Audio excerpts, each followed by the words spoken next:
நிறைய பேர் இறந்துட்டாங்க. கீழே விழுந்து போட்டு எல்லாரும் மிதிச்சாங்க தெரியுங்களா. அவங்க பின்னாடி இருந்து எல்லாருமே வந்தாங்கண்ணா. எதுக்கு அப்படி வந்தாங்கன்னே தெரியல. இது ஏதாவது ஒன்று பண்ணி இந்த இடத்த அலோகேட் பண்ணாம யாவது இருந்திருக்கணும். பண்ணியிருந்தா கரெக்டா ப்ரொடக்ஷனாவது கொடுத்துருக்கணும். எல்லா உயிரும் செத்து போடுறது என் காட்ட முன்னாடி இறந்துட்டாங்க.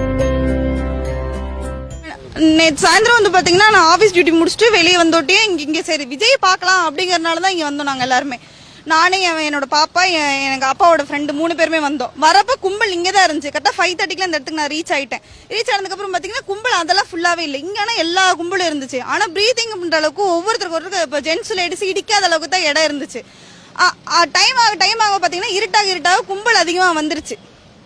6:30 அவர் இந்த இடத்துல வரவும் பாத்தீங்க அப்படின்னா 5:30 இருந்து பாத்தீங்கன்னா இந்த இடத்துல சிக்னலே இல்ல. எந்த போனுமே யாருக்குமே போகவே இல்லை. யாராவது ரேர் கேஸ்க்கு ஃபோன் பண்ணல. வீட்டுக்கு நம்ம இந்த இடத்துல தான் இருக்கோம்னு சொல்றதுக்குமே போனே போகவே கிடையாது. அப்புறம் இங்க இருந்து வந்து பாத்தீங்கன்னா அவருக்கு இந்த இடத்துக்கு வரட்டி இன்னும் கொஞ்சம் முன்னாடி தள்ளுங்கன்னு சொல்லுவோம். அந்த இடத்துல இருந்து வண்டி இந்த இடத்துல தள்ளிட்டு வர்றதுக்குள்ள பாத்தீங்க அப்படின்னா அவர் வண்டி கொஞ்சம் மூவ் ஆகி வர்றதுக்குள்ள அந்த ஜென்ரேட்டர் வச்சிருந்த தட்டியில வந்து பாத்தீங்கன்னா ஒருத்தர் விழுந்துட்டாங்களா. அந்த பையன் உள்ள போனானா வேணே உள்ள போறதுக்கு கூட்ட நின்று செல்ல போனான்னு தெரியல. போன அடுத்த செகண்ட் இங்க இருந்து லைன் எல்லாமே கட் ஆயிருச்சு. இங்க ஃபுல்லா இருட்டாயிருச்சு. இங்க ஃபுல்லா மொத்தமும் லேடிஸ் தான் நின்றுட்டு இருக்கோம்.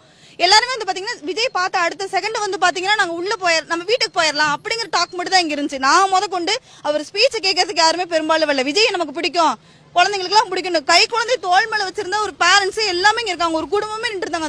அந்த தட்டியில வச்சு அப்படியே சாத்திட்டாங்க. நான் எல்லாருமே நான் கொண்டு அந்த பதட்டமான சூழ்நிலை அங்கதான் இருக்கேன். கால் பண்ணா போகவே மாட்டேங்குது யாருக்குமே. 100க்கு ஃபோன் பண்றேன், 108க்கு ஃபோன் பண்றேன். எந்த ஹெல்ப்புமே இல்ல.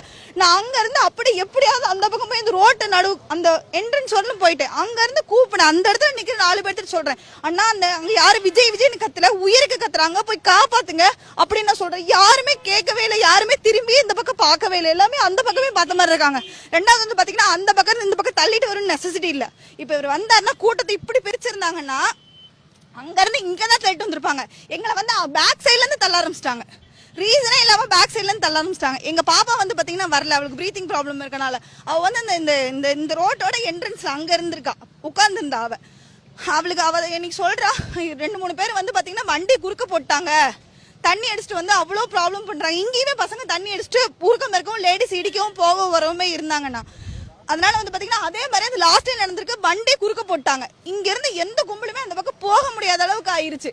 இங்க இருந்து போய் ஹெல்ப் கேட்டா யாருமே ஹெல்ப் பண்ணவே இல்லை. கூட இருக்கவங்க அண்ணா திரும்பி பாருங்க, அவரு மைக்ல பேசிட்டு இருக்காரு. நான் அவரையுமே இன்க்ளூடிங் கூப்பிட்டேன். சார் திரும்பி பாருங்க, விஜய் சார் கொஞ்சம் திரும்பி பாருங்க, எல்லாரும் இங்க இவ்வளவு ஹெல்ப் இருக்காங்க. ஒரு குரல் கேட்க போறது கிடையாது யாருக்குமே.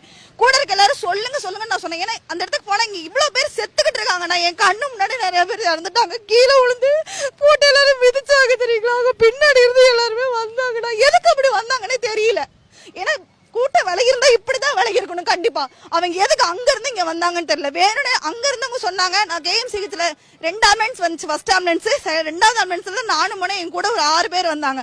ஒரு பாப்பாக்கனா மூச்சு திணறது, இங்க விழுந்து பிள்ளை தூக்கிட்டு வந்தாங்களாட்டுக்கு. வெட்டி இழுக்க ஆரம்பிச்சிச்சு. அவர் ரொம்ப சீரியஸ் கண்டிஷன். ஒரு பையன், அந்த பையன் யாருன்னு கூட தெரியலைங்கண்ணா. குழந்தை, அவன் 2 வயசோ 3 வயசோ தெரியல. அவன் மூச்சே இல்ல அவனுக்கு. எங்க KMCHல இருந்து இதுக்கு அனுப்பிச்சு விட்டாங்க. அந்த பையன் போட்டோ கூட நான் எடுத்து வச்சிருந்து அங்க வந்து மீடியாட்டி எல்லாம் காமிச்சேன். அந்த பையன் யாருன்னே தெரியல, சொல்லுங்க அவங்க கிட்ட அப்படின்னு சொல்லி. இதெல்லாம் வேணா பிளான் பண்ணி பண்ண மாதிரி இருந்தாங்கன்னா இருக்கு. எதுவுமே எதிர்த்து நடந்த மாதிரி இல்ல. கூட்ட விலகி இருந்தா இப்படிதான் தள்ளி இருந்திருக்கணும்.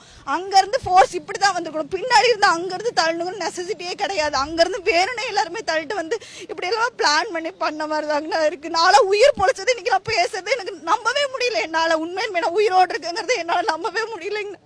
எனக்குலாம் அவ்வளவு கஷ்டமா இருக்கு. முன்னாடி எத்தனை பேர் செத்து போயிட்டாங்க தெரியுங்களா. காலை வச்சுட்டு வச்சு மிதிக்கிறாங்க. அவங்களுக்கு ஒரு ஆளுக்கு பின்னாடி தாங்கண்ணா அந்த இடத்துல தான் நின்றுகிட்டு இருந்தேன். நான் உயிர் பொழைச்சதே அதிசயம் தாங்கண்ணா. உண்மையுமே அது நம்ம கண்டிப்பா சொல்லணும்.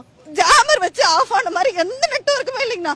யாருக்குமே போன் போகல. KMCH இங்க இருந்து 1.5 கிலோமீட்டர் சரௌண்டிங்ல போனே போகல. எங்க வீட்டுல இருந்து எனக்கு கூப்பிட்டுருக்காங்க. போன் வரல. நான் போன் பண்றேன் KMCHக்கு போன் பண்ண. அங்க இருந்தாவது வீட்டுக்கு போயாவது வீட்டுக்கு கோப்பலாம் நான் இருக்கேன். இப்படி ஆயிடுச்சு. அந்த பொண்ணோட கூட வந்த பிள்ளைங்களாம் அழுகுது. அவங்க நாங்க பொண்ணுங்களாம் பள்ளப்பட்டியில இருந்து வந்திருக்கோம். ஃப்ரெண்ட்ஸ் எல்லாம் ஒன்னா வந்தோம். விஜய் பார்க்கறதுக்கு தான் வந்தோம்னு சொல்லுவோம். போன் பண்ணுங்க, எங்க வீட்டுக்கு போன் பண்ணுங்கன்னு சொல்றாங்க. போன் பண்ணா நெட்வொர்க்கே இல்ல. சுத்தமா நெட்வொர்க் ஜாம் ஆயிடுச்சு. இங்க ஒரு போலீஸ் கூட கிடையாது. போலீஸே இல்லைங்கண்ணா. இருந்து அவங்களுக்கு பயந்துகிட்டாவது ஏதாவது நடந்திருக்கும். யாருமே இல்ல. ரெஸ்கியூ பண்றதுக்கே ஆளே இல்ல. காலையில இருந்து இருக்கும். எல்லாரும் வந்து களைப்புல பயக்கம் போட்டு விழுந்துட்டேங்க. மூச்சு திணறல அவ்வளவு மூச்சினாரு. ஒருத்தருக்கு ஒருத்தர் இப்ப பின்னாடி இருந்து 50 பேர் தள்ளினா 1 டன் வெயிட் அது வந்துடும். நான் ஒரு ஆளே நான் 50-60 கிலோ வெயிட் இருக்கேன். நான் 1 டன் வெயிட் எப்படிங்க நான் தாங்குவேன்? அப்படியே வச்சு அப்படி நசுக்கிட்டாங்க எல்லாரையும். ஒவ்வொருத்தர் நசுக்கி மூச்சு சுத்தமா விடவே முடியல. இருட்டானோட்டே எப்பவுமே பிரீத்திங் ப்ராப்ளம் எல்லாருக்குமே வந்துடும். அந்த இடத்துல கரண்டும் போயிருச்சு. எல்லாரும் வச்சு நசுக்கவும் ஆரம்பிச்சிட்டாங்க வேணும்னு. யாருமே காப்பாற்றணுங்கிற எண்ணமே இல்லை. எல்லாம் அவங்க ஓடணும்னு நினைக்கும் போது பாத்தீங்கன்னா ஒருத்தர் கூட அதிகமாயிருச்சு. ஏன் இந்த ரோட பிளாக் பண்ணாங்கன்னே தெரியல. இப்ப இந்த இடத்துல கத்தும் போது ஓடி இருக்கணும். பின்னாடி இருக்க யாருமே ஓடவே இல்லைங்கண்ணா. எல்லாம் குட்டி குழந்தைங்க, அந்த குடும்பமே இங்க நின்றுட்டு இருந்தாங்க. அவங்க என்ன ஆனாங்கன்னு கூட எனக்கு தெரியல. அந்த அம்மா இவ்வளவுதான் ஹைட் கம்மியா இருக்கு. எல்லாருமே ரொம்ப டேஞ்சர்ல தான் இருந்தாங்க. ஹைட் அதிகமா இருக்கவங்க கூட டேஞ்சர்ல இருந்து அவங்கள காப்பாத்திட்டாங்க. ஹைட் கம்மியா இருந்து எல்லாருமே என்ன செய்யிட்டாங்கன்னா இந்த இடத்துல எல்லாம் சத்துன்னு வராங்க. இங்க 2 பேர் நின்னாங்க. அந்த ஜென்ஸ் யாருன்னு தெரியல. ஆனா அந்த துண்டு போட்டிருந்தாங்க. யாரையுமே இந்த பக்கம் விடல. எல்லாருமே அவங்கள பிடிச்சி தள்ளுறாங்க. தள்ளுங்கடா நாங்க போறோம் அப்படின்னு சொன்னாலும் அவங்களுக்கு விடவே இல்லை. அவர் வந்து நின்று லைட்டு கட்டான அடுத்த செகண்ட்ல இருந்து இவ்வளவு பிரச்சனை நடந்துச்சுங்கன்னா இது ஏதாவது ஒன்று பண்ணி இந்த இடத்த அலோகேட் பண்ணாமையாவது இருந்திருக்கணும். பண்ணியிருந்தா கரெக்டா ப்ரொடக்ஷனாவது கொடுத்துருக்கணும். எல்லா உயிரும் செத்து போடுறது என் கண்ணு முன்னாடியில இறந்துட்டாங்க. என்னால தாங்கவே முடியலைங்கண்ணா. நான்